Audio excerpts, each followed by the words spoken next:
ওয়াকফ সংশোধনী আইন 2025 প্রত্যাহারের দাবিতে গোটা দেশ জুড়ে যে আন্দোলন হচ্ছে এবং সেই ধারাকে অব্যাহত রাখতে বাংলা জুড়ে এই ওয়াকফ আইন প্রত্যাহারের দাবিতে যে আন্দোলন হচ্ছে, সেই আন্দোলনের সম্পর্কে মাননীয় মুখ্যমন্ত্রী কয়েকদিন আগে নেতাজি ইন্ডোর স্টেডিয়াম এবং আজকে মুর্শিদাবাদের সুতিতে যে বক্তব্য রেখেছেন, এই আন্দোলনের বিষয়ে যে মন্তব্য করেছেন, তা এদেশের ধর্মনিরপেক্ষ নাগরিক এবং ন্যায়পরায়ণ চিন্তাশীল মানুষ, এক কথায় বাংলার প্রত্যেকটা মানুষের হৃদয়ে রক্তক্ষরণ ঘটিয়েছে। এটা দুর্ভাগ্যজনক মন্তব্য। আন্দোলন করতে দিল্লি কেন যেতে হবে? দিল্লিটা, এই বাংলাটা ভারতবর্ষের বাইরে নয়, এটা ভারতবর্ষেরই একটা অঙ্গরাজ্য।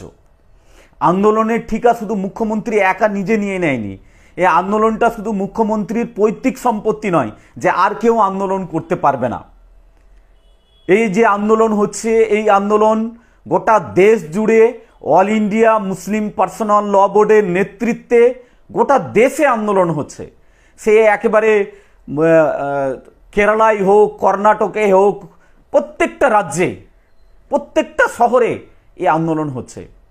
কিন্তু আজকে মাননীয় মুখ্যমন্ত্রীর এই যে মন্তব্য এবং তার যে হুমকি, তিনি যেভাবে শাসানি দিচ্ছেন, তাতে দেশের একটা সাংবিধানিক পদে থেকে সংবিধান বিরোধী গণতন্ত্রের যে কণ্ঠরোধ, প্রতিবাদের যে কণ্ঠরোধ, তারই স্বরূপ। এটা বাংলার মানুষ, বাংলার ন্যায়পরায়ণ চিন্তাশীল মানুষেরা, এই বাংলার নাগরিকরা এটা সহ্য করবে না। ইতিমধ্যেই এই বক্তব্যের বিরুদ্ধে গোটা বাংলা জুড়ে মানুষ ক্ষোভ দেখাচ্ছে, মানুষের মধ্যে ক্ষোভ তৈরি হয়েছে।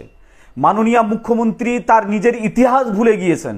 তিনি কিভাবে বাংলায় ক্ষমতায় এসেছেন সেটা তিনি ভুলে গিয়েছেন। বাংলায় আন্দোলন হবে অল ইন্ডিয়া মুসলিম পার্সোনাল ল বোর্ডের নেতৃত্বে।